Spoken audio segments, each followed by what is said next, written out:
குதிரை யுத்த நாளுக்கு ஆயத்தமாக்கப்படும், ஜெயமோ கர்த்தரால் வரும். கண்களை மூடுவோமா? குதிரை யுத்த நாளுக்கு ஆயத்தமாக்கப்படும், ஜெயமோ கர்த்தரால் வரும். ஆண்டவரே, உம்முடைய வார்த்தை கொண்டு நீர் எங்களோடு பேசும். என்னை மறைத்து நீங்க வெளிப்படுங்க, உங்க நாமம் மகிமைப்படட்டும். ஜனங்களுக்கும் எனக்கும் இது ஒரு ஆசீர்வாதமா இருக்கட்டும், கேட்கிற எல்லாருக்கும் ஒரு ஆசீர்வாதமா இருக்கட்டும். அற்புதம் நடக்கட்டும்.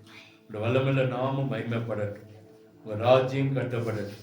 இயேசுவின் இன்ப நாமத்திலே ஜெபிக்கிறோம் அன்பின் நல்ல தகப்பனே, ஆமென். இந்த மாதத்துல கடைசி மாதத்துல கர்த்தர் சொன்னார், நீதிமொழிகள் 21:31, குதிரை யுத்த நாளுக்கு ஆயத்தமாக்கப்படும், ஜெயமோ கர்த்தரால் வரும். அல்லேலூயா. ஜெயம் கொடுக்கிற ஆண்டவர் நம்முடைய ஆண்டவர் என்று சொல்லி முதல் வாரத்துல பார்த்தோம். ஜெயம் கொடுக்கிற ஆண்டவர். இரண்டாவது வாரத்துல நாம் ஆயத்தப்பட வேண்டும் என்று சொல்லி பார்த்தோம்.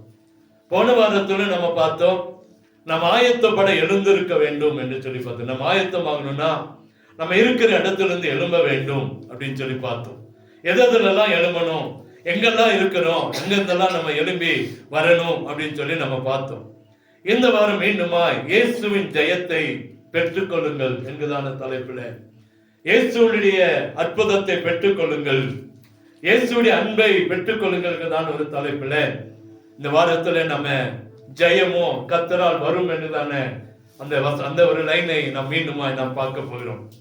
கடந்த 3 வாரங்கள் இதை குறித்து பார்த்துட்டோம். இன்னைக்கும் ஆண்டவர் ஜெயம் கொடுக்கிற ஆண்டவராக தான் நம்மோடு கூட இருக்கிறார். அல்லேலூயா. ஒரே ஒரு குறிப்பிட்ட ஒரு காரியத்தை மாத்திரம் உங்களோடு கூட நான் பகிர்ந்து கொள்ள விரும்புகிறேன். வேதாகமத்துல என்னாகமம் 22ஆம் அதிகாரத்துல இப்படியா ஒரு வசனங்கள் இருக்கிறது. ஒரு குறிப்பிட்ட சந்ததியை குறித்து, ஒரு குறிப்பிட்ட மனுஷனை குறித்து, ஒரு குறிப்பிட்ட ராஜாவை குறித்து ஒரு சம்பவங்கள் அந்த 3 அதிகாரங்களே போடப்பட்டிருக்கிறது. என்னாகமம் 22, 23, 24 அந்த அதிகாரங்கள்ல ஒரு காரியங்களை பார்க்க, எரிகோவுக்கு பக்கத்தில் இருக்கிற யோர்தானுக்கு இக்கரையில மோவாபிய சமனான வெளிகள்ல ஒரு சிப்போரின் குமாரன் பாலாக் என்கிறதான ஒரு மோவாபிய ராஜா அந்த தேசத்தை ஆண்டு கொண்டு வருகிறத பார்க்கிறோம். மோவாபிய தேசத்தை ஆண்டு கொண்டு வந்தவன் பெயர் பாலாக். இந்த பாலாக் ஆட்சி செய்கிற காலத்துலதான் ஆண்டவர் இஸ்ரவேல் எகிப்திலிருந்து இஸ்ரவேல் ஜனங்களை வெளியே கொண்டு வருகிறார். வெளியே கொண்டு வரும்போது வனாந்தரத்திலே ஜனங்கள் நடந்து வராங்க. ஜனங்கள் நடந்து வரும்போது அவர்களுடைய எண்ணிக்கை பார்க்கும்போது பயங்கரமான எண்ணிக்கையா இருக்கிறது. அவர்கள் மற்ற ராஜாக்களுக்கு செய்ததெல்லாம் இந்த பாலாக் ராஜா கேள்விப்பட்ட உடனே இந்த மோவாபிய தேசத்தை காப்பாற்ற வேண்டும், இந்த மோவாபிய தேசத்திலே இந்த ஜனங்கள் வந்துட்டா இந்த ராஜ்யம் அழிந்து போய்விடும் என்று சொல்லி நினைச்சிட்டு அவன் என்ன செய்யறான்னு சொன்னா, என்ன செய்யுதுன்னு ஒரு பிளான் பண்றான். பிளான் பண்ணிட்டு ஒரு ஆண்டோடைய பிள்ளையே, ஆண்டோடைய தீர்க்கதரிசியே ஒருத்தரை கூலிக்கு அவன் கொண்டு வருகிறான். அவனுடைய பெயர் பீலையாம். அவன் ஒரு தீர்க்கதரிசி, அந்த தேசத்தில் இருக்கிற ஒரு தீர்க்கதரிசி. அந்த அதிகாரங்களை முழுமையா 3 அதிகாரங்களை வாசித்து பார்த்தீங்கன்னா இந்த சம்பவங்கள் இருக்குது. நான் சுருக்கமாய் சொல்லிட்டு ஒரு 3 சம்பவங்களை மாத்திரம் இந்த அதிகாரத்திலிருந்து நமக்கு கர்த்தர் ஜெயம் கொடுக்கிறவர் என்பதை உங்களோடு சொல்ல விரும்புகிறேன். அப்போ அங்கே என்ன நடக்குது அப்படின்னா, ஒரு தீர்க்கதரிசியை போய் கூட்டிட்டு வருகிறான். கூட்டிக் கொண்டு வருகிற போது அங்கே ஆட்களை அனுப்புகிறான். நீங்க எடுத்து வாசித்து பார்த்தீங்கன்னா தெரியும். அங்கே முதல்ல அங்க வாசிக்கும் போது என்னாகும், 22 அங்கே 2ஆம் வசனத்துல 5ஆம் வசனத்துல நீங்க வாசித்து பாருங்க. என்னாகமும் 22:5 எடுத்து வாசிங்களேன். அவன் பேயோரின் குமாரனாகிய பிலேயாமை அழைத்து வரும்படி தன் சந்ததியாருடைய தேசத்தில் நதி அருகே உள்ள பெத்தோருக்கு ஸ்தானாதிபதிகளை அனுப்பி எகிப்திலிருந்து ஒரு ஜனக்கூட்டம் வந்திருக்கிறது. அந்த பூமியின் விசாலத்தை மூடி எனக்கு எதிரே என்ன செய்யறாங்க, இறங்கி இருக்கிறார்கள். அவர்கள் எண்ணிலும் பலவான்கள் ஆகிலும் நீர் ஆசீர்வதிக்கிறவன் ஆசீர்வதிக்கப்பட்டவன், நீ சபிக்கிறவன் சபிக்கப்பட்டவன் என்று அறிவேன். ஆதலால் நீர் வந்து எனக்காக அந்த ஜனத்தை சபிக்க வேண்டும். அவர்களை முறியடித்து இத்தேசத்திலிருந்து துரத்தி விடலாம் என்று சொல்ல சொன்னான். அப்போ அங்க இருக்கிற ஒரு சில அதிகாரிகளை அனுப்பிவிடுகிறான். ஒரு சில அது அந்த தேசத்தில் இருக்கிற பிரபுக்களை அனுப்பி இந்த பீலையாமை அழைக்கும்படி கூப்பிட்டு வரதுக்காக அனுப்பிச்சுடுறான். இவங்க அந்த கூலியை எடுத்துக்கொண்டு, அந்த குறி சொல்லுகிற கூலி என்று சொல்லப்படுகிறது அந்த வேதாகமத்துல. நீங்க அந்த அதிகாரங்களை வாசினா தெரியும், குறி சொல்லுகிறதுக்கு ஒரு கூலி இருக்கிறது. அந்த கூலியை எடுத்துக்கொண்டு போய் அந்த பீலையாமை அழைத்து கொண்டு வருவது கடந்து போறாங்க. அப்போ அவன் முதலாவது அதை செய்கிறான். ரெண்டாவது பார்க்கிறோம், திரும்பி அவன் ஆண்டோட்ட போறான். ஆண்டோடைய வாக்குத்தத்தம் வேண்டாம்னு சொல்லுது. அது காரியங்களை நம்ம அப்புறம் பார்க்க போறோம். 22:15 எடுத்து வாசிங்களேன். அதே 22:15. பாலாக் மறுபடியும் அவர்களிலும் கனவான்களான அதிக பிரபுக்களை அனுப்புகிறான். இப்ப முதல்ல ஒரு சில அதிகாரிகளை, அதிபதிகளை அனுப்புகிறான். பீலையாம் வரதுன்னு சொல்லிட்டான். திரும்பியும் அநேக கனவான்களை அங்கே அனுப்பிச்சுடுறத பார்க்கிறோம்.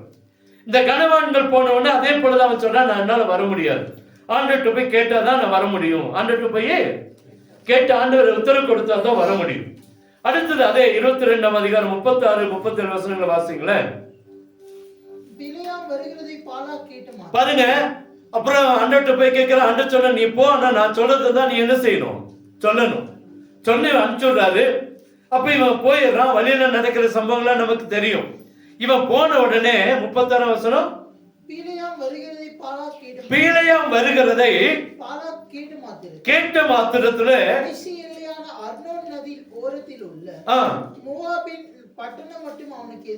எதிர்கொண்டு வந்து பாலாக் பீலையாமை நோக்கி,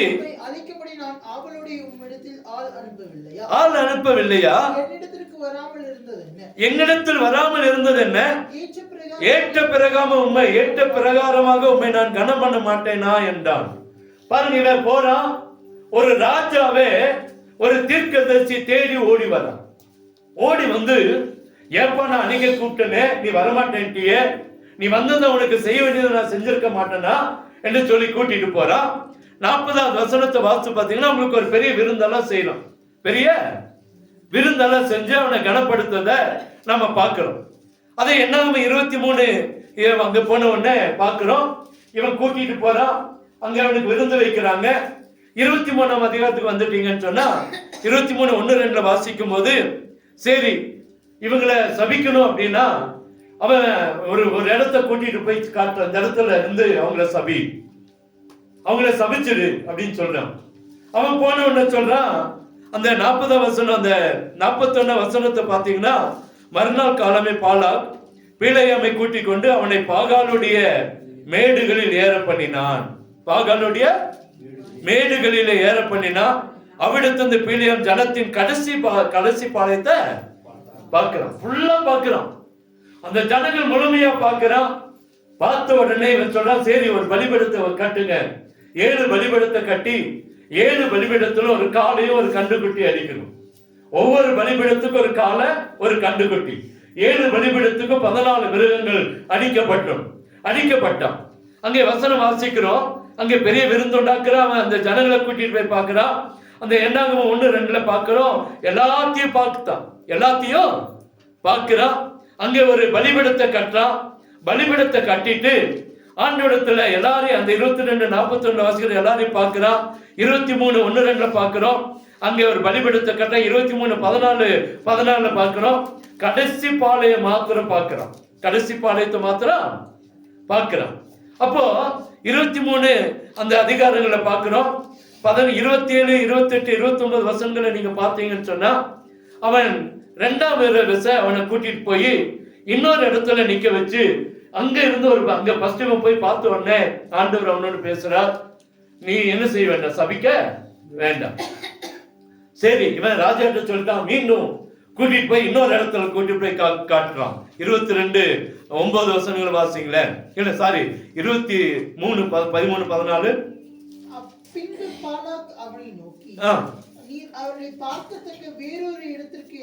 பார்க்கத்தக்க வேறொரு இடத்துக்கு என்னோடு கூட வாரும். பாராமல் கடைசி பாளையத்தை மாத்திரம் கடைசி பாளையத்தை மாத்திரம் என்ன செய்ய பார்ப்பீர். அங்க பார்த்து சொல்றான். ஃபர்ஸ்ட் போய் இவன் பார்த்துட்டு முழு கூட்டத்தை பார்த்துட்டு ஒரு தீர்க்க தரிசனம் சொல்றான். இவன் அந்த ஜனங்களை சபிக்கவே இல்லை. ரெண்டாவது இவன் என்ன சொன்னா, நான் உன்னை சபிக்க கூட்டிட்டு வந்தேன், நீ அவங்களை ஆசீர்வதிக்கிறதா, இன்னொரு இடத்துக்கு கூட்டிட்டு போறேன்னு இன்னொரு இடத்துக்கு கூட்டிட்டு போய் அங்க நிறுத்திட்டு அதே போல ஒரு பலிபீடத்தை கட்டுறான். 7 பலிபீடங்களை கட்டி 7-2-14 மிருகங்களை அங்க அடிக்கப்படுகிறது. அப்போது ஆண்டவர் பேசுறாரு, அவங்கள சபிக்கவே இல்லை. அவங்களை என்ன செய்யல, சபிக்கவே இல்லை. மூன்றாவது அதே போல என்ன ஆகுமோ 23ஆம் அதிகாரம் 27, 28, 29 வாசிங்களேன். வாரும் வேறொரு இடத்துக்குமே அழைத்து கொண்டு போகிறேன், நீர் அங்கே இருந்தாவது எனக்காக அவர்களை சபிக்கிறது தேவனுக்கு பிரியமா இருக்குன்னு சொல்லிட்டு இன்னொரு இடத்துக்கு கூட்டிட்டு போறான். அங்க போனோன்னு சரி பீலையாம் சொல்றான், சரி இங்க ஒரு பலிபீடத்தை கட்டுங்க, 7 பலிபீடத்தை கட்டி 7-2-14 மிருகங்களை அடிங்க. அப்போது ஆண்டவர் பேசுறாரு. அப்போ ஆண்டவர் பேசுறாரு, ஜனங்களை சபிக்க சொல்லவே இல்லை. ஜனங்களை சபிக்க சொல்லவே இல்லை. பாருங்க இவன் என்ன செய்யறான்னு சொன்னா, முதல்ல ஆண்டவருடைய வாக்குத்தத்தம் என்ன சொல்லுது அப்படின்னா, இஸ்ரவேல் ஜனங்கள் ஆசீர்வதிக்கப்பட்டவர்கள். இஸ்ரவேல் ஜனங்கள் இந்த காரியத்திலிருந்து ஆண்டவர் பாருங்க, ஒரு பாலாக்கு ஒரு தீர்க்கதரிசியை கூட்டிட்டு போறான். கூட்டிட்டு போய் நிறுத்திட்டு இவங்களை சபிப்பான்றான். அவன் ஒரு பலிபீடத்தை கட்டுறான். பலிபீடத்திலிருந்து பலிகள் ஏற்றுக்கொள்ளப்பட்டவன ஆண்டவர் பேசுறாரு, இவங்க ஆசீர்வதிக்கப்பட்டவங்க. இவங்க யாரு? ரெண்டாவது கோபம் வருது ராஜாவுக்கு. எப்படி இருக்கும்? சபிக்க கூட்டிட்டு போயிட்டு ஆசீர்வதிக்கப்பட்டான். ரெண்டாவது ஒரு பலிபீடத்தை கட்டி அதே போல சபிக்க சொல்றான். அப்பவும் ஆண்டவர் சொல்ற, இவங்க ஆசீர்வதிக்கப்பட்டவங்க. இவங்க யாரு? மூணாவது ஒரு பலிபீடத்தை கட்டுறான். அப்பவும் ஆண்டவர் சொல்ற, இவங்க ஆசீர்வதிக்கப்பட்டவங்க. அல்லேலூயா. அப்போ இங்க சொல்லுகிற காரியம் என்ன அப்படின்னா, என்னதான் விசுவாசிகளுக்கு விரோதமா தேவ பிள்ளைகளுக்கு விரோதமா எந்த மனுஷன் எழும்பினாலும், தேவனுடைய ஆசீர்வாதத்துக்கு பிறந்த நீங்களும் நானும் ஒருபோதும் தேவ பிள்ளைகளுடைய அந்த நன்மையை தவிர இந்த உலகத்தின் ஆசீர்வாதங்களோ உலகத்தின் சாபங்களோ நம்ம மேல வராதுன்றதை கர்த்தர் சொல்லுகிறார். நம்ம ஜெயிக்க பிறந்தவர்கள், ஜெயம் கொடுக்கிற ஆண்டவன் நம்முடைய ஆண்டவன்.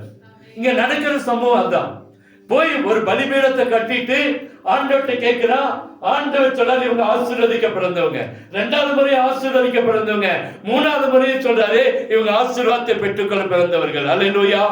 அவன் செய்கிற காரியங்களை என்னாகும் புத்தகத்துல 22ஆம் அதிகாரம் 9ஆம் வசனத்துல நீங்க வாசித்து பாருங்க. ஆண்டவர் சொல்றாரு பாருங்க, 22ஆம் அதிகாரம் 9-12 வரைக்கும் எடுத்து வாசிங்க. வந்து யார் என்று கேட்கிறார். தேவனை நோக்கி, சிப்போரின் குமாரனாகிய பாலாக் என்னும் மோவாபின் ராஜா அவர்களை என்னிடத்துக்கு அனுப்பி பூமியின் விசாலத்தை மூடுகிற ஒரு ஜனக்கூட்டம் எகிப்திலிருந்து 12 வசனத்தை வாசிங்க. அதற்கு தேவன் பிலேயாமை நோக்கி, நீ அவரோடு போக வேண்டாம், அந்த ஜனங்களை சபிக்க வேண்டாம், அவர்கள் ஆசீர்வதிக்கப்பட்டவர்கள். யாரு? நீங்களும் நானும் ஆசீர்வதிக்கப்பட்டவர்கள். ஜெயம் கொடுக்கிற ஆண்டவன் நம்மோடு இருக்கிறார். இவன் கூட்டிட்டு போய் என்னதான் மந்திரங்களை செஞ்சாலும் என்னதான் குறிக்க வச்சாலும் ஆண்டவர் சொல்ற, அவனோட போகாத. அவங்க எப்படிப்பட்டவங்க? ஆசீர்வதிக்கப்பட்டவங்க. 22:20 வாசிங்களேன். 22:20 வந்து கூப்பிட வந்திருந்தா நீ எழுந்து அவரோடு போ, ஆனாலும் நான் உனக்கு சொல்லும் வார்த்தையின்படி மாத்திரம் நீ செய்யணும்ட்டார். ஃபர்ஸ்ட் போய் கேட்கிறா, ஆண்டவர் போக வேண்டாம். ரெண்டாவது முறை கனவான்கள் வராங்க. கனவான்கள் வந்த உடனே சொல்ற, நீங்க நைட் எங்க வீட்டுல தங்குங்க, நான் ஆண்டவர் சொன்னா வருவேன். ஆண்டவர் கேட்கிறார், யாருப்பா இது? இவங்க கனவான்கள் வந்திருக்காங்க. சரி நீ போ, ஆனா நான் சொல்றதா நீ செய்யணும், நான் சொல்றதான் செய்யணும். அப்படியாச்சு. அடுத்த வசனம் 35 வசனம் வாசிங்க. 22:35. கர்த்தருடைய தூதனானவர் பிலேயாமை நோக்கி, அந்த மனிதனோடு கூட போ, நான் உன்னோடு சொல்லும் வார்த்தை மாத்திரம் நீ சொல்ல கடவா என்றால், அப்படியே பாலாகின் பிரபுக்களோடு கூட என்ன செஞ்சா? போனான். அல்லேலூயா. ஏன் ஆண்டவர் அங்கே சொல்லுகிறார் என்று சொன்னா, நீ போ, ஆனா நான் சொல்றதுதான் நீ என்ன செய்யணும்? சொல்லணும். 23:8. தேவன் சபிக்காதவனை பாருங்க, தேவன் சபிக்காதவனை நான் சபிப்பது எப்படி? கர்த்தர் வெறுக்காதவனை நான் வெறுப்பது எப்படி? முதல் காரியம், ஆண்டவருடைய வார்த்தைக்கு மீறி போறா. ஆனா ஆண்டவர் சொல்றாரு, ஆண்டவருடைய தரிசனம் இவனுக்குள்ள வருது. முதல் முறை ராஜாவை பார்த்து சொல்றான், ஆண்டவர் வெறுக்காதவனை நான் வெறுக்க முடியாது, ஆண்டவர் சபிக்காதவனை நான் என்ன செய்ய முடியாது? சபிக்க முடியாது. என்னாங்க 23:19-20 எடுத்து வாசிங்களேன். பொய் சொல்ல தேவன் ஒரு மனிதன் அல்ல, மனமாற அவர் மனுபுத்திரனும் அல்ல. அவர் சொல்லியும் செய்யாது இருப்பாரா? அவர் வசனத்தில் நிறைவேற்றாது இருப்பாரா? அடுத்தது, இதோ ஆசீர்வதிக்க கட்டளை பெற்றேன், அவர் ஆசீர்வதிக்கிறார், அதை நான் திருப்ப கூடாது. அல்லேலூயா. இரண்டாவது முறை 7 பலிபீடங்களை கட்டி 14 காளைகளை அடிக்கப்பட்டு, காளைகளும் கண்டுகளும் அடிக்கப்பட்டு மீண்டுமாய் ஆண்டு விட்டு வார்த்தை வருது, அவர்கள் ஆசீர்வதிக்கப்பட்டவர்கள். அவர்கள் எப்படிப்பட்டவங்க? ஆசீர்வதிக்கப்பட்டவங்க. அல்லேலூயா. என்னாம 23:30-23 வாசிங்களேன். யாக்கோபுக்கு விரோதமான மந்திரவாதம் இல்லை, இஸ்ரவேலுக்கு விரோதமான குறி சொல்லுதலும் இல்லை. தேவன் என்ன செய்தார் என்று கொஞ்ச காலத்திலே யாக்கோபை இஸ்ரவேலை குறித்து சொல்லப்படும். 24:1 இஸ்ரவேலை ஆசீர்வதிப்பதை கர்த்தருக்கு பிரியம். அல்லேலூயா. அப்போ இந்த வசனங்கள் எல்லாம் ஏன் இன்னைக்கு சொல்றோம், ஏன் பார்க்கிறோம்னா, ஒரு குறிப்பிட்ட ஜாதி தேவனுடைய பிள்ளைகள். குறிப்பிட்ட ஜாதி யாருடைய பிள்ளைங்க? தேவனுடைய பிள்ளைங்க. எகிப்திலிருந்து வெளியே கொண்டு வந்திருக்கிறார்.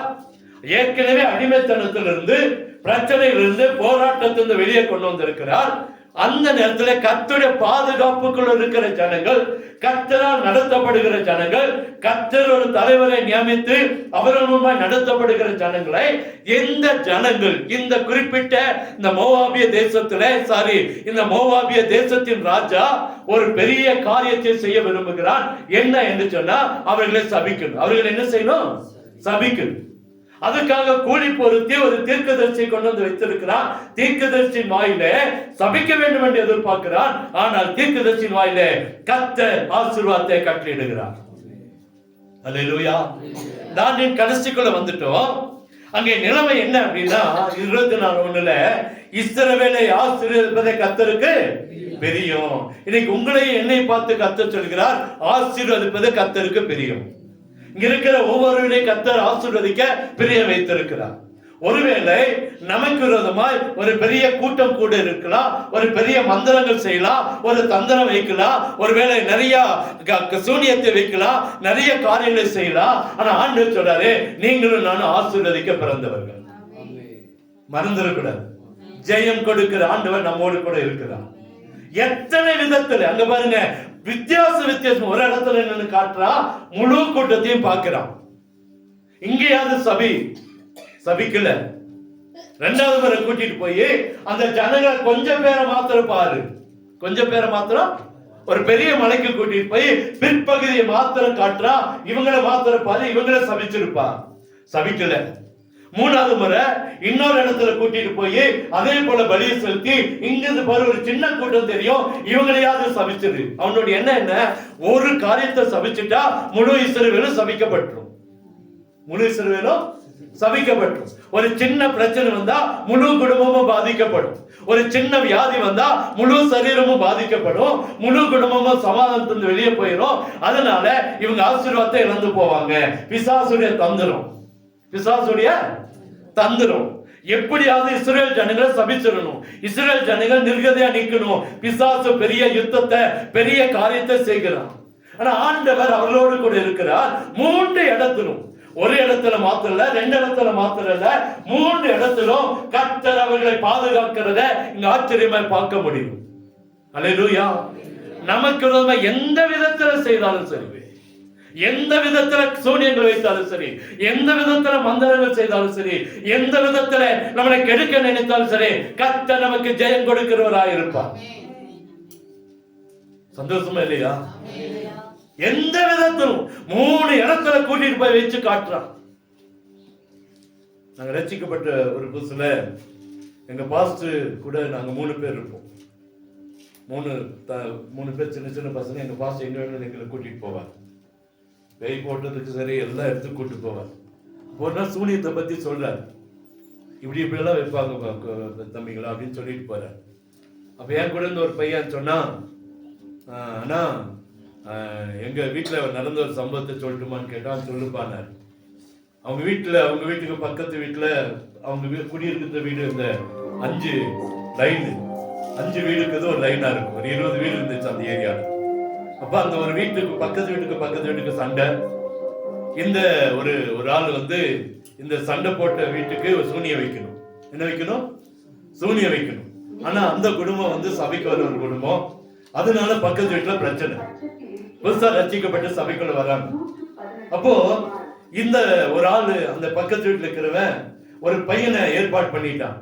ஏற்பாடு பண்ணி என்ன சொல்றான்னு சொன்னா, அந்த வீட்டு வாசப்படி கொஞ்சம் மண் எடுத்துட்டு வா. அவனுக்கு தெரியாது அந்த கால் மண்ணை எடுத்துட்டு வா அப்படின்னு அவன்கிட்ட சொல்லியிருக்கான். அவன் என்ன செஞ்சுட்டான்னு சொன்னா, சரிண்ணான்ட்டு எடுத்துட்டு போய் கொடுக்கவே இல்லை. ரொம்ப நாள் ஆச்சு. அவனும் கேட்டுட்டே இருக்கிறான், டேய் தம்பி அதை கொஞ்சம் கொண்டு வந்து கொடு, உங்க வீட்டுக்கு பக்கத்துல தானே, கொண்டு வந்து கொடு. இவன் வீடு பக்கத்துல இருக்கு. ஆனா அடுத்த வீட்டுக்காரன்ட்டு இவன் சொல்றான், கொஞ்சம் மண்ணை எடுத்து வந்து கொடு. இவன் கொஞ்ச நாள் விட்டுட்டான். அப்புறம் திருப்பி இவனோட தனப்பு தாங்க முடியாம கொஞ்சம் மண்ணை எடுத்துட்டு போய் கொடுத்துட்டான். யாரோட மண்ணை எடுத்துட்டு போய் கொடுத்தான் கடைசியில தான் தெரியுது யார் வீட்டு மண்ணை. கடைசியில் என்ன நடந்துச்சுன்னா, அந்த சூனிய வச்சவன் ஒண்ணும் இல்லாம போயிட்டான். அப்ப இந்த பாஸ்ட் அந்த பையன்கிட்ட சொல்லும் போது அவன் சொன்னான், ஆனா எங்கிட்ட இப்படி ஒருத்தர் கேட்டாரு. இப்ப நான் என்ன செஞ்சேன்னா, இந்த ஆளோட தொணப்பு தாங்க முடியாம அந்த வீட்டுக்காரனுடைய சொன்னானே, அந்த வீட்டுக்காரன் வாசல் இருந்த மண் எடுத்துட்டு போய் கொடுத்துட்டேன் நான். இவன் யாருங்க? மண்ணு யாருக்காக எடுக்க சொன்னா? ரட்சிக்கப்பட்ட ஆளுக்காக எடுக்க சொன்ன. பாருங்க ஆண்டோடைய கிருபை பாருங்க. அவனுடைய என்ன, அவனுக்கு அந்த சூனியத்தை பத்தி தெரியாது. ஆனா அவன் செஞ்ச காரியம் பாருங்க. யாரு சூனியம் வைக்க சொன்னா, அவன் வீட்டு வாசப்படி இருந்த மண் எடுத்து போய் கொடுத்துட்டான். அவனுக்கே சூனியம் வச்சுக்கிட்டான் சொந்த செலவுல. இவங்க யாரு? தேவனுடைய. அன்னைக்கு நான் நினைச்சு பார்த்தேன், நேத்து நான் அதை உட்காந்து யோசனை பண்ணி பார்த்தேன். ஆண்டவர் பாருங்க அன்னைக்கு அதை சரியா செஞ்சிருக்காரு பாருங்க. தேவ பிள்ளைகளுக்கு விரோதமா சூனியம் வைக்க முடியல. எவன் சூனியம் வைக்க நினைச்சானோ அவனுக்கு அவன் சூனியம் வச்சுக்கிட்டான். உண்மையா இல்லைங்களா? இன்னைக்கு ஆண்டவர் உங்களை பார்த்து என்ன பார்த்து சொல்றாருங்க, நமக்கு விரோதமா எந்த விதத்துல பிசாசு இறங்கினாலும் சரி, எந்த விதத்துல நம்மளை கெடுக்க நினைச்சாலும் சரி, எந்த விதத்துல நம்முடைய வாழ்க்கைய, நம்முடைய வேலைய, நம்முடைய குடும்பத்தை, சமாதானத்தை, ஆசீர்வாதத்தை கெடுக்க நினைச்சாலும் சரி, கர்த்தர் நம்மோடு கூட இருக்கிறார். இவங்க பாருங்க, சபிக்கவே முடியலைங்க. ஒரு தீர்க்கதரிசி அவன் நினைச்சிருந்தா சபிச்சிருக்கலாம். அவன் நினைச்சிருந்தா அவன் வாயில வார்த்தையை வரல பாருங்க, எப்படி இருந்திருக்கும் பாருங்க. ஒரு ராஜா கூட்டிட்டு போய் பெசிபிக்கா கூட்டிட்டு போய் மலை மேல நிறுத்திட்டு இந்த ஜனங்களை சபிப்பான்றான். இவன் போய் நின்றுட்டு ஆண்டவர்கிட்ட போய் கேட்கிறான். பலியெல்லாம் எடுத்துக்கொள்ளப்படுகிறது. பலி எடுத்த உடனே ஆண்டவர் சொல்றாரு, இவங்க ஆசீர்வதிக்கப்பட பிறந்தவங்க. இவங்க யாரு? இவங்க ஆசீர்வதிக்க பிறந்தவங்க. ரெண்டாவது சொல்றாரு, இவங்க ஆசீர்வதிக்க பிறந்தவங்க. மூணாவது சொல்றாரு, அழகா சொல்றாரு, யாக்கோபுக்கு விரோதமா என்ன இல்ல? மந்திரவாதம் இல்ல. இஸ்ரேலுக்கு விரோதமா குறி சொல்லுதலும் இல்ல. அதே எல்லாமே 24:1 சொல்றாரு, இஸ்ரவேலை ஆசீர்வதிப்பதை கர்த்தருக்கு பிரியம். அல்லேலூயா. உங்களை எண்ணி ஆசீர்வதிப்பது கர்த்தருக்கு பிரியம். ஒருவேளை இன்னைக்கு சூழ்நிலை, இந்த வருஷத்தின் கடைசியில வந்துட்டோம், நமக்கு பல பிரச்சனைகள் உண்டாக்கலாம், வேதனைகள் உண்டாக்கலாம், கண்ணைகளை உண்டாக்கலாம். கர்த்தர் நம்மோடு கூட இருக்கிறதுனால ஒரு பெரிய அற்புதத்தை நம்முடைய வாழ்க்கையில செய்து முடிப்பார். அது மாத்திரம் இல்லைங்க, நமக்கு எழும்புகிறவன் என்ன ஆவான்னு சொல்லி கூட கடைசியில நம்ம பார்க்கிறோம். அந்த 24:17 எடுத்து வாசிங்க. 17. இப்போது அல்ல, அவரை தரிசிப்பேன். சமீபமாய் அல்ல, ஒரு நட்சத்திரம் யாக்கோபிலிருந்து உதிக்கும், ஒரு செங்கோல் இஸ்ரவேலிலிருந்து எழும்பும். மோவாம் எல்லைகளை நொறுக்கி சேத்புத்திர எல்லாரையும் நிர்மூலமாக்கும். நமக்கு விரோதமா எழும்புனவனை கர்த்தர் என்ன செய்வாராம்? நிர்மூலமாக்குவார்.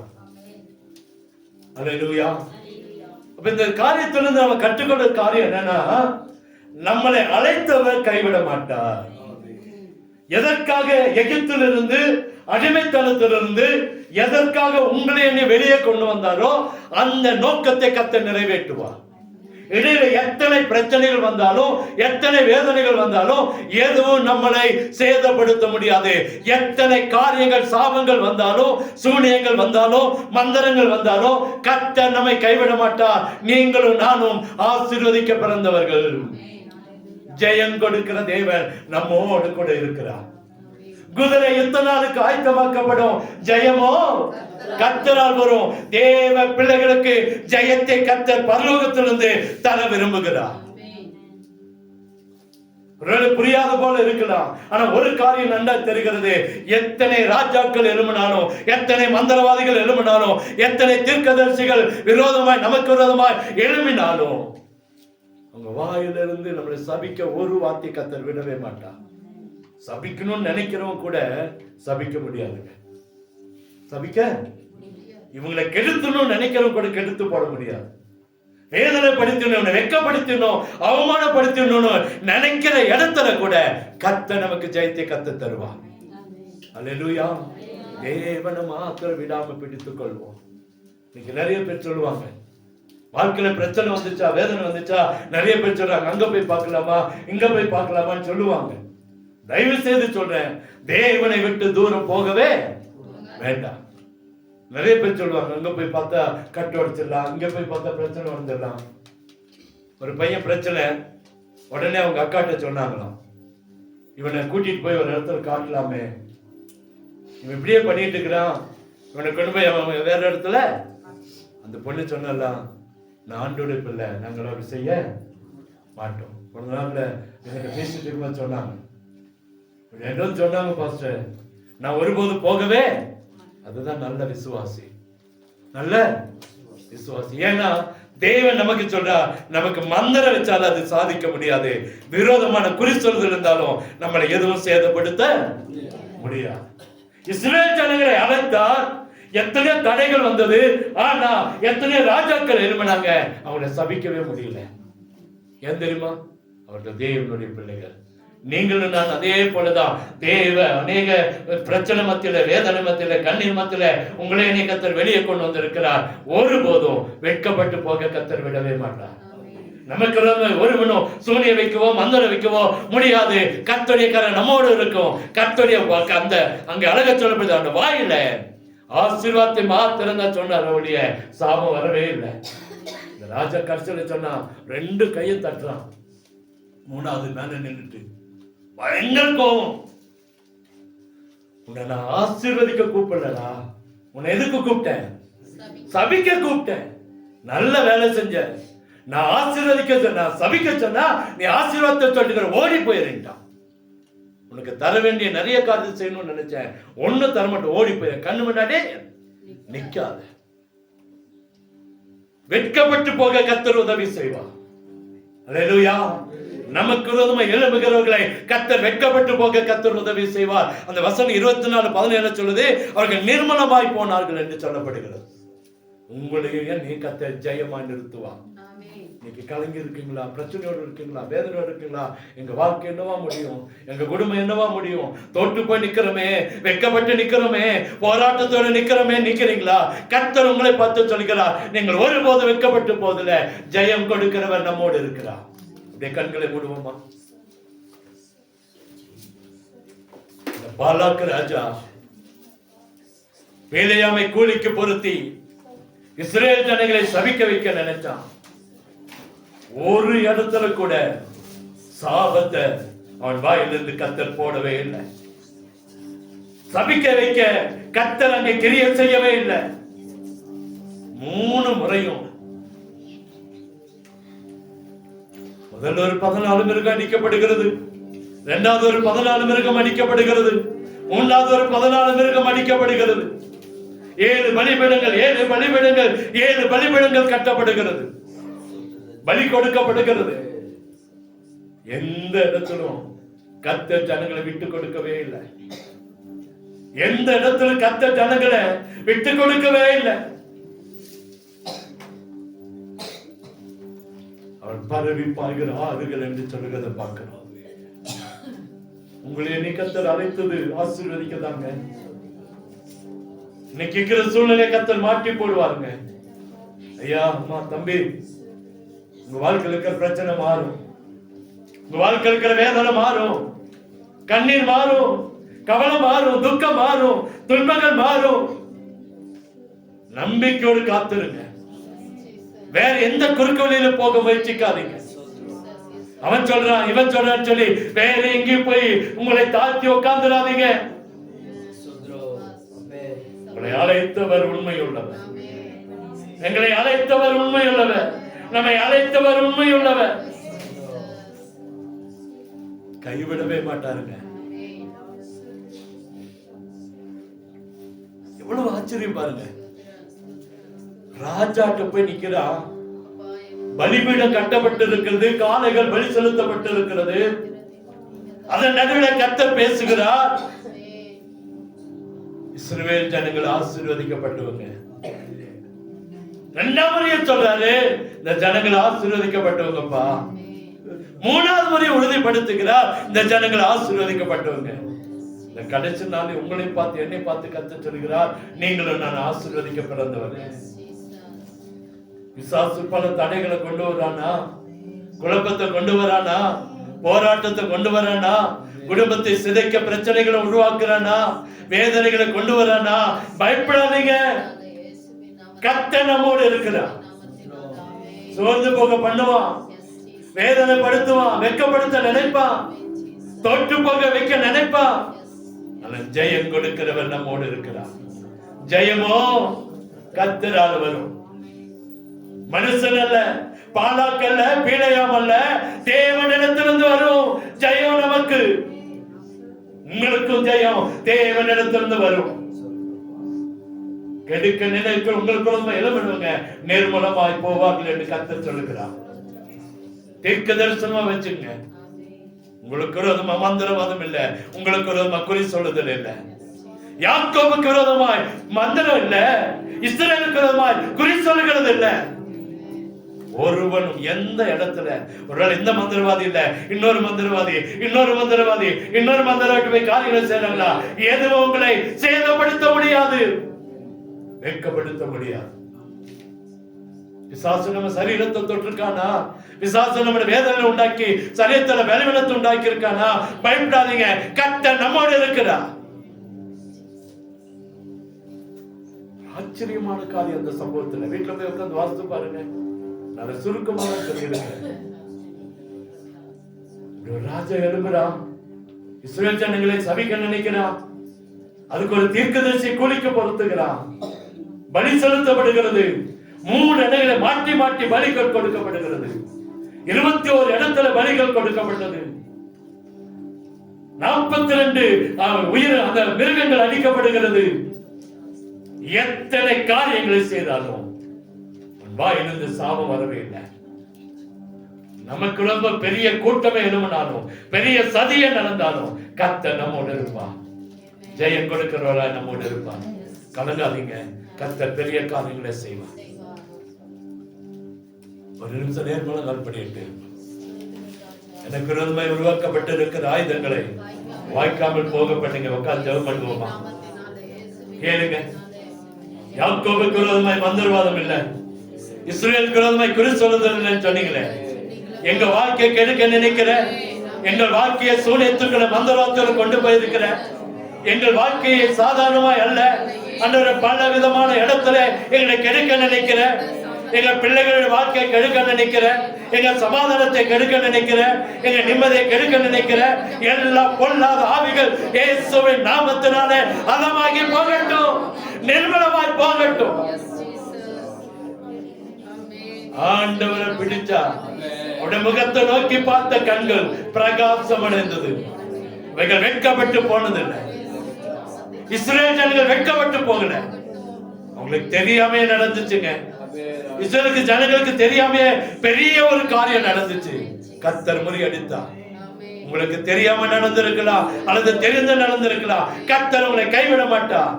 கர்த்தர் உங்களோடு கூட இருப்பார். ஆண்டவருக்கு விழுக்கமா பிடிச்சுங்க. ஒருபோதும் அவர்களுக்கு துணை போயிடாதீங்க. அங்க போனா நல்லா இருக்குமா, இங்க போனா நல்லா இருக்குமா, எங்க போனாலும் பிரச்சனை மாறாது.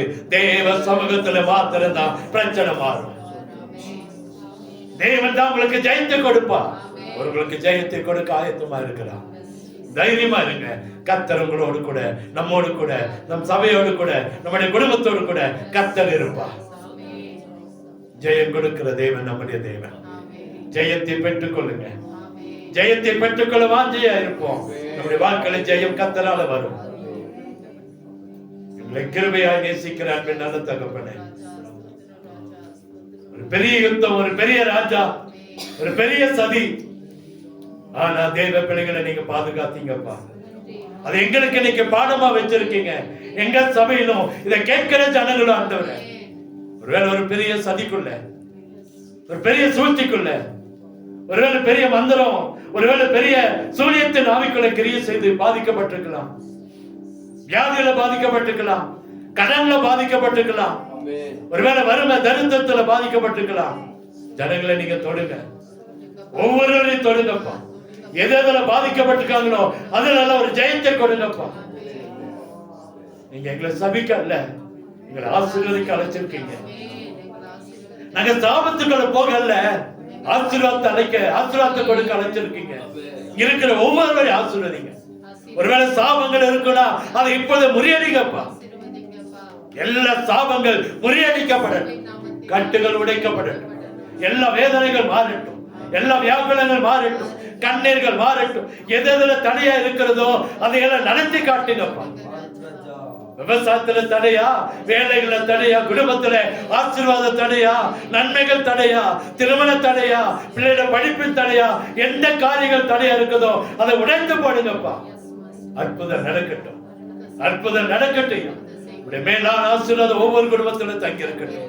ஜெயம் கொடுக்கிறவரா எங்களை அழைத்த நோக்கத்தை நிறைவேற்றி ஆண்டு வெற்றியாய் முடித்து புதிய ஆண்டுக்குள்ள புதிய கிருபைகளோடு கடந்து வர உதவி செய்யும்.